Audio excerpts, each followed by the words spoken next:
Good morning students, how is you all. बेटा आज हम स्टार्ट करने जा रहे हैं next topic that is valency. अभी तक हम atoms, atomic mass, molecules, molecular mass सब कंप्लीट कर चुके हैं। अब हम स्टार्ट करने जा रहे हैं वैलेंसी के बारे में। ये आपकी बुक्स में नहीं है, पर हमें नेक्स्ट टॉपिक जो पढ़ना है वो केमिकल फॉर्मूले पढ़ना है, how to make chemical formula. तो उससे पहले आपको एक चीज़ पता होना चाहिए, वो है वैलेंसी। ये होती क्या है। अगर आपको कंपाउंड्स की, एलिमेंट्स की वैलेंसी पता है तो हम इजीली कोई भी कंपाउंड फॉर्म कर सकते हैं, कोई भी कंपाउंड का केमिकल फार्मूला हम फॉर्म कर सकते हैं। बट फर्स्ट ऑफ ऑल हमें क्या पता होना चाहिए, वैलेंसी के बारे में हमें पता होना चाहिए। तो आज वैलेंसी पे ही हम डिस्कस करेंगे बेटा। सो वैलेंसी होती क्या है, देखो किसी भी एलिमेंट की कंबाइनिंग कैपेसिटी में, मेरे पास मान लो 10-20 लाख रुपए पड़े हुए हैं, तो मैं उन 10-20 लाख रुपए में से कितना इन्वेस्ट कर सकता हूं जिससे मैं मार्केट में स्टेबल हो सकूं। ये मेरी वैलेंसी कैपेसिटी हो जाएगी मेरी, है ना। कितने पैसे के साथ मैं किसी दूसरे पर्सन के साथ कंबाइन होता हूं बिजनेस करने के लिए, ताकि मैं स्टेबिलिटी पा सकूं। तो एलिमेंट्स भी क्या करते हैं, अपनी स्टेबिलिटी के लिए बेटा कंबाइन हो जाते हैं अदर एलिमेंट्स के साथ। कैसे होते हैं, या तो वो इलेक्ट्रॉन लूज कर देते हैं या इलेक्ट्रॉन गेन कर लेते हैं, ठीक है, या शेयरिंग कर लेते हैं। इलेक्ट्रॉन गेन करके, लूज करके या शेयरिंग करके वो क्या होते हैं, अदर एलिमेंट्स के साथ कंबाइन हो जाते हैं। तो जितने नंबर ऑफ एलिमेंट्स, जितने नंबर ऑफ इलेक्ट्रॉन्स के साथ वो कंबाइन होते हैं उसे ही हम बोलते हैं बेटा वैलेंसी। हमने यही लिखा है, combining capacity of an element, कि कोई भी एलिमेंट कितनी कैपेसिटी से कंबाइन हो रहा है दूसरे एलिमेंट के साथ, कितने नंबर ऑफ इलेक्ट्रॉन्स के साथ वो कंबाइन हो रहा है दूसरे एलिमेंट के साथ, उसे हम बोलते हैं वैलेंसी। क्लियर है। चलो अब और भी इंपॉर्टेंट चीजें की वैलेंसी होती कहां है, क्या कहां पर होता है वो इलेक्ट्रॉन जिससे एलिमेंट कंबाइन होता है। तो किसी भी एलिमेंट के लिए जो आउटर मोस्ट शेल होता है, पहले होता है न्यूक्लियस, फिर अंदर होती है शेल्स बाहर। तो सबसे लास्ट वाली जो शेल होती है बेटा, उस लास्ट शेल में जो इलेक्ट्रॉन प्रेजेंट होते हैं, जितने नंबर ऑफ इलेक्ट्रॉन प्रेजेंट होंगे वही एलिमेंट की वैलेंसी होगी। Are you getting my point. Outer most shell में जो नंबर ऑफ इलेक्ट्रॉन्स प्रेजेंट होते हैं वही एलिमेंट की वैलेंसी होती है। In case of metal, I am not talking about the non metals. Non metals के लिए कुछ डिफरेंट चीज है। नॉन मेटल्स के लिए क्या है बेटा, कि जितने इलेक्ट्रॉन की डेफिशिएंसी है उसके पास, उसकी स्टेबिलिटी के लिए वही उसकी वैलेंसी है। तो अभी फॉर्मूला बना देंगे अपन, शॉर्ट ट्रिक बना देते हैं, ठीक है। तो जो आउटर मोस्ट शेल होती है उसे हम बोलते हैं बेटा वैलेंस शेल। क्या बोलते हैं, वैलेंस शेल। और उस शेल में पाए जाने वाले इलेक्ट्रॉन को हम बोलते हैं वैलेंस इलेक्ट्रॉन, जो वैलेंसी को डिसाइड करता है। देखो हमने यहां पर एक एग्जांपल लिखा है सोडियम का। सोडियम का एटॉमिक नंबर होता है बेटा 11। तो इसका इलेक्ट्रॉनिक कॉन्फ़िगरेशन क्या होगा, 281। चलो 281 देख लेते हैं होता है कैसा है। ये न्यूक्लियस के पास फर्स्ट शेल, ये सेकंड शेल और ये थर्ड शेल, 3 शेल होती है। इलेक्ट्रॉन फिल करते हैं, पहली शेल में 2 इलेक्ट्रॉन, देखो 2 ही है। सेकंड शेल में 8 इलेक्ट्रॉन, तो 8 फिल करते हैं, 1 2 3 4 5 6 7 8 हो गए। कितने बचे, 1 इलेक्ट्रॉन, तो 1 इलेक्ट्रॉन यहां आ गया। तो बेटा जो ये इलेक्ट्रॉन है ये क्या है, वैलेंस इलेक्ट्रॉन। और यही क्या बताता है, वैलेंसी को बताता है। जितने नंबर ऑफ इलेक्ट्रॉन्स प्रेजेंट होंगे वही वैलेंसी होगी। और ये शेल कौन सी है, वैलेंस शेल। वैलेंस शेल, बात समझ आ रही है। तो देखो हमने लिखा है कि सोडियम के पास आउटर मोस्ट शेल में कितने इलेक्ट्रॉन्स है, 1 इलेक्ट्रॉन। तो सोडियम की वैलेंसी 1, यानी सोडियम कितने इलेक्ट्रॉन्स डोनेट कर सकता है, 7 इलेक्ट्रॉन लेगा तो है नहीं, बहुत बड़ी बात हो जाएगी, पहले एक ही बचा है। तो ये क्या करता है बेटा, एक लूज कर देता है। तो जितने नंबर ऑफ इलेक्ट्रॉन्स ये डोनेट करेगा वही इसकी वैलेंसी हो जाएगी। समझ आ रही है बात।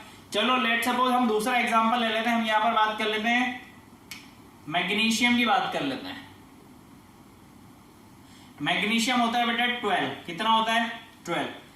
अब इलेक्ट्रॉनिक कॉन्फ़िगरेशन उसका होगा 282। समझ आ रही है बात। चलो इसका भी स्ट्रक्चर बना के देख लेते हैं हम।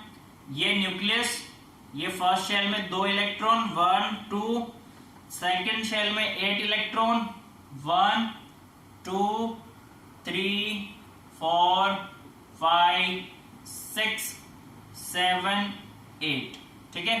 थर्ड शेल में 2 इलेक्ट्रॉन, तो 1 और 2। तो बेटा ये जो 2 इलेक्ट्रॉन्स हैं, ये कौन सा इलेक्ट्रॉन है? Valence electron. और यही क्या है? वैलेंसी। जितने नंबर ऑफ इलेक्ट्रॉन्स प्रेजेंट होंगे किसी भी एलिमेंट के आउटर मोस्ट शेल में, वही उस पर्टिकुलर एलिमेंट की वैलेंसी होगी। Is that clear? बात समझ में आ रही है? मेटल के केस में और नॉन मेटल के केस में जितने इलेक्ट्रॉन की डेफिशिएंसी होगी उसका ऑक्टेट कंप्लीट करने के लिए, वो उसकी वैलेंसी हो जाएगी, ठीक है। चलो अब कुछ जनरल सी बातें हमने लिखी हैं। हमें पता है मेटल्स की टेंडेंसी बेटा हमेशा इलेक्ट्रॉन डोनेट करने की होती है। क्यों? क्योंकि मेटल्स के पास आउटर शेल में जो इलेक्ट्रॉन पाए जाते हैं वो होते हैं 1 2 3, 1 2 3 इलेक्ट्रॉन्स होते हैं। मोस्ट ऑफ द मेटल्स के पास आउटर शेल में 1 2 3 इलेक्ट्रॉन्स ही होते हैं। तो हम ऐसा मानते हैं कि जनरली मेटल्स क्या करती हैं?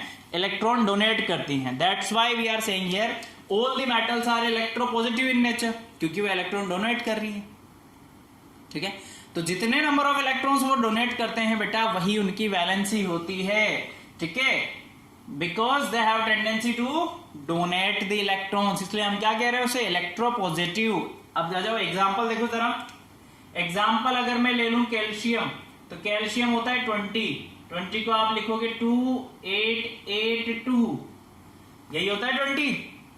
देखो जरा, फर्स्ट शेल में 2 1 2, सेकेंड शेल में 8 1 2 3 4 5 6 7 8, थर्ड शेल में भी 8 इलेक्ट्रॉन 1 2 3 4 5 6 7 8, और फोर्थ शेल में बेटा कितने इलेक्ट्रॉन? 2, एक यहां और एक यहां।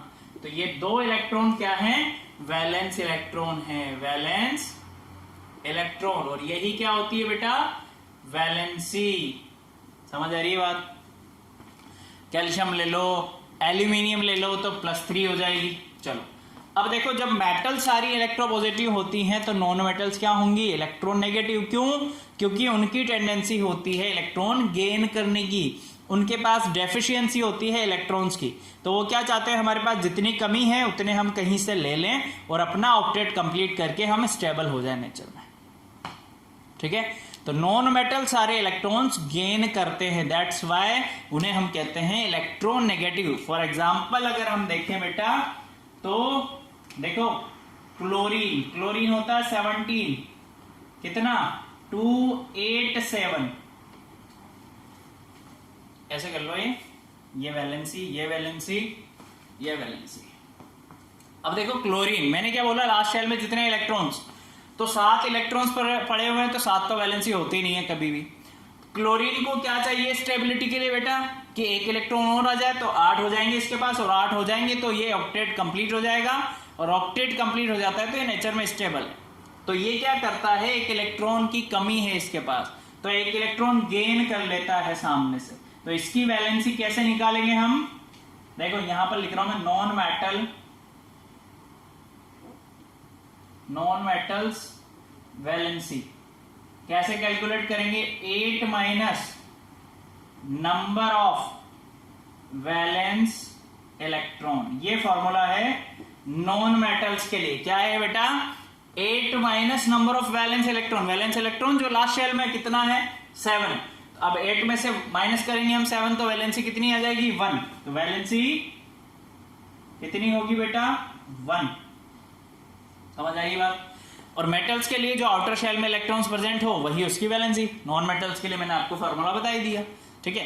अब कुछ मेटल्स ऐसी होती हैं जो एक से ज्यादा वैलेंसी शो करती हैं बेटा, जैसे फेरस हो गई, आयरन हो गया, आपके कॉपर हो गया। तो आयरन 2 फॉर्म में पाया जाता है, देखो Fe+2 भी होता है, Fe+2 भी होता है, और Fe3+ भी होता है। 2 फॉर्म में होता है। कॉपर Cu+ की फॉर्म में भी पाया जाता है, और कॉपर Cu2+ की फॉर्म में भी पाया जाता है। सो कुछ ऐसे एलिमेंट्स हैं जो एक से ज्यादा वैलेंसी शो करते हैं, ठीक है। ये तो हो गई एलिमेंट्स की बात। अब आयंस के लिए तो मैं यहाँ पर अभी ये आप नोट डाउन कर लो, देन हम टेबल देखेंगे कि नॉन मेटल्स की वैलेंसी क्या होती है। कुछ आयंस की वैलेंसी लिखेंगे हम कि कुछ आयंस 1 वैलेंसी शो करते हैं, कुछ 2 शो करते हैं, कुछ 3 वैलेंसी शो करते हैं, मतलब नंबर्स में 1 वैलेंसी बराबर 1, वैलेंसी बराबर 2, जिन्हें हम मोनोवैलेंट, बाईवैलेंट, ट्राईवैलेंट बोलते हैं। तो पहले आप ये नोट डाउन कर दो, देन मैं आपके लिए टेबल बनाता हूं, जल्दी से कर लो। ठीक है बेटा, देखो हमने यहाँ पर क्या करा है, कुछ वैलेंसीज लिखी हैं। सबसे पहले तो नॉन मेटल्स के लिए वैलेंसी लिखी है कुछ जनरली जो हम काम लेते हैं। देखो hydrogen, fluorine, chlorine, bromine, iodine, oxygen, sulphur, nitrogen, phosphorus, carbon, इनकी वैलेंसीज हमने यहाँ पर लिखी हैं। देन हमने बोला था कि बेटा वैलेंसी, अभी तक हम एलिमेंट के बारे में बात कर रहे थे, तो आयंस की वैलेंसी क्या होगी, आयंस ही मैन है हमारे लिए, क्योंकि हम बनाएंगे केमिकल फॉर्मूला, तो हमें वो देंगे आयंस। ठीक है, आयंस की वैलेंसी क्या होती है बेटा, उसके ऊपर जो total number of charge present होता है वही उसकी वैलेंसी होती है। जितना नंबर ऑफ चार्ज किसी भी पर्टिकुलर आयंस पे होगा वो उसकी वैलेंसी हो जाएगी। तो हमने यहाँ पर देखो 2 टाइप के आयंस में डिवाइड किया है। पहला है पॉजिटिव आयंस, दूसरा है नेगेटिव आयंस। यानी पॉजिटिव आयंस को हम बोलते हैं कैटायन, नेगेटिव आयन को बोलते हैं हम एनायन। ठीक है, तो पॉजिटिव आयन भी 3 होते हैं, एक होता है मोनोवैलेंट, एक होता है डाईवैलेंट, एक होता है ट्राईवैलेंट, ताकि आपको लर्न करने में डिफिकल्टी नहीं हो बेटा। मोनोवैलेंट से आप याद रख लोगे जिसके ऊपर 1 वैलेंसी होती है, वैलेंसी जिसकी 1 है। हाइड्रोजन हो गया, नाइट्रोजन, सोडियम हो गया, potassium, silver, copper, gold, ammonium, इनकी वैलेंसी 1। अब वैलेंसी 2 की बात की जाए आपसे, तो मेटल्स होती हैं। देखो कौन कौन सी मेटल है, magnesium, calcium, barium, copper, iron, zinc, cobalt, इनकी वैलेंसी 2 है ना। अब ट्राईवैलेंट में एल्यूमिनियम, आयरन, क्रोमियम और गोल्ड, इनकी वैलेंसी होती है 3। तो ये है कैटायंस यानी पॉजिटिव आयन आप बोल सकते हो। और एनायंस की वैलेंसी भी हमने 3 पार्ट्स में डिवाइड की है। कौन कौन सी, देखो हाइड्राइड, यहाँ पर नाम भी लिखे हैं, आपको नाम पता होना चाहिए, क्योंकि आपको एग्जाम में नेम दिया जाएगा और उससे बोला जाएगा फॉर्मूला बनाओ, या कई बार फॉर्मूला दे दिया जाएगा और नाम पूछा जाएगा, तो आपको दोनों चीज पता होनी चाहिए। तो हमने यहाँ पर नाम भी लिखा बेटा, H- भी बन सकता है। ठीक है, तो H- बनेगा कब, जब वो 1 इलेक्ट्रॉन गेन कर लेगा, उसका तो काम हो जाएगा। तो जब H- बनेगा तो वो होगा हाइड्राइड। क्या होगा, हाइड्राइड। और ये hydroxide, chloride, bromide, iodide, nitride, nitrate, NO2- को बोलते हैं नाइट्रेट और इसको बोलते हैं नाइट्राइड। ठीक है, ये है बाई कार्बोनेट, ये साइनाइड। इधर देखो अब वैलेंसी 2, यहां पर हमने 2 लिखना है, ये वैलेंसी 2 वाली है सारी। देखो बेटा carbonate, sulphide, sulphate, sulphide, then oxide, magnet, dichromate. ठीक है, इन सब की वैलेंसी 2-। ठीक है, एनायंस की बात कर रहे हैं। अब वैलेंसी 3- किसकी होगी, ये फॉस्फेट, बोरेट, इतना आपसे पूछा नहीं जाता है। नाइट्राइट्स का भी पूछ लिया जाता है, फॉस्फाइड पूछ ले या फॉस्फेट पूछ ले, इतना ही आपसे पूछा जाता है। बाकी के हमने आपको लिखा दिया ताकि आपको पता हो 3- और किस किस की वैलेंसी होती है। ठीक है, तो नेक्स्ट क्लास में हम केमिकल फॉर्मूला बनाना सीखेंगे कि केमिकल फॉर्मूला बनाते कैसे हैं। Okay, thank you so much, keep learning, bye.